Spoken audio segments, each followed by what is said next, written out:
വറഹ്മത്തുള്ളാഹി തആല വബറകാതുഹു. അൽഹംദുലില്ലാ. പ്രിയ സുഹൃത്തുക്കളെ, നമ്മുടെ റമളാൻ മാസം നമ്മളിൽ വന്നെത്തിയല്ലോ. ഈ റമളാൻ മാസത്തിൽ നമ്മൾ ഈ ഒരു ദിക്റ് ചൊല്ലിക്കഴിഞ്ഞാൽ നമുക്ക് കൊല്ലം മുഴുവനും നമുക്ക് സമാധാനവും സന്തോഷവും കിട്ടുകയും അതുപോലെ നമ്മുടെ ആഗ്രഹങ്ങൾ നിറവേറ്റി കിട്ടുകയും നമുക്ക് സമ്പത്ത് വർദ്ധിക്കുകയും അസുഖങ്ങളില്ലായ്മ തരുകയൊക്കെ ചെയ്യും. അള്ളാഹു നമുക്ക് ഏറ്റവും പുണ്യം തരുന്ന ഒരു ദിക്റാണ് ഇത്. ഈ ദിക്റിൻ്റെ ഫലം നിങ്ങൾക്ക് പറഞ്ഞു തന്നാൽ അത്രക്ക് മഹത്വമേറിയ ദിക്റാണ്. ഒരുപാടുണ്ട്. നിങ്ങൾ ഈ ഒരു ദിക്റ് ചൊല്ലേണ്ട സമയം നിങ്ങൾക്ക് സെലക്ട് ചെയ്യാം. റമദാൻ മാസമായതുകൊണ്ട് തന്നെ നിങ്ങൾക്ക് പകലിലോ അല്ലെങ്കിൽ നിങ്ങൾക്ക് രാത്രിയിലോ ചെല്ലാം. അത്താഴ സമയത്ത് ചൊല്ലിയാൽ അത്രയ്ക്ക് ഫലമാണ്. അതുപോലെ നോമ്പ് തുറന്ന സമയത്ത് ചൊല്ലിയാലും ഫലം കിട്ടും.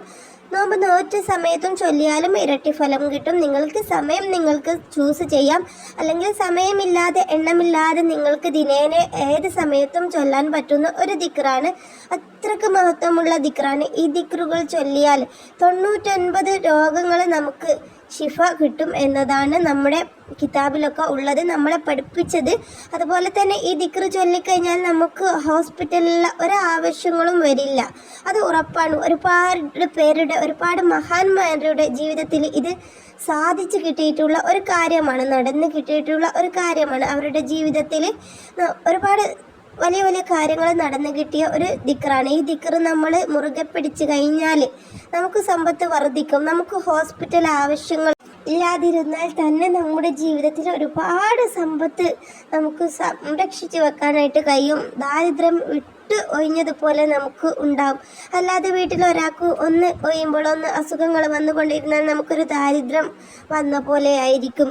ഈ ഒരു അസുഖത്തെ നമുക്ക് തടയാൻ വേണ്ടിയും അതുപോലെ നമ്മുടെ മനസ്സിലുള്ള ആഗ്രഹങ്ങൾ നടന്നു കിട്ടാൻ വേണ്ടിയും കടമുള്ളവർക്ക് കടം വീടാനായിട്ടും എന്തുമാവട്ടെ നമ്മുടെ ആഗ്രഹം അത് നമ്മുടെ മുന്നിൽ നേരായ വഴി നമ്മുടെ ആഗ്രഹങ്ങൾ സാധിപ്പിച്ച് കിട്ടാനുമുള്ള ഒരു ദിക്റാണ്. നിങ്ങൾ ചൊല്ലേണ്ടത് ലാ ഹൗല വലാ ഖുവത ഇല്ലാ ബില്ലാഹിൽ അലിയുൽ അലീം എന്നതാണ്.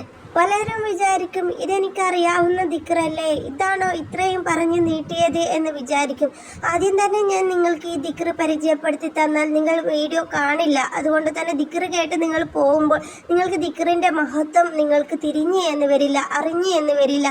അപ്പോൾ നിങ്ങളിത് നിങ്ങളുടെ ജീവിതത്തിൽ പതിവാക്കാൻ പോകുന്നുമില്ല. ഇത് പതിവാക്കി കഴിഞ്ഞാൽ നിങ്ങളുടെ ജീവിതം ഇഹത്തിലും പരത്തിലും വിജയപ്പെടും ഇൻഷാ അല്ലാഹ്. നിങ്ങളുടെ വിലയേറിയ ദുആയിൽ എന്നെയും ഉൾപ്പെടുത്തുക. ഇൻഷാ അല്ലാഹ്. അടുത്തൊരു വീഡിയോയിൽ കണ്ടുമുട്ടാം. അസ്സലാമു അലൈക്കും.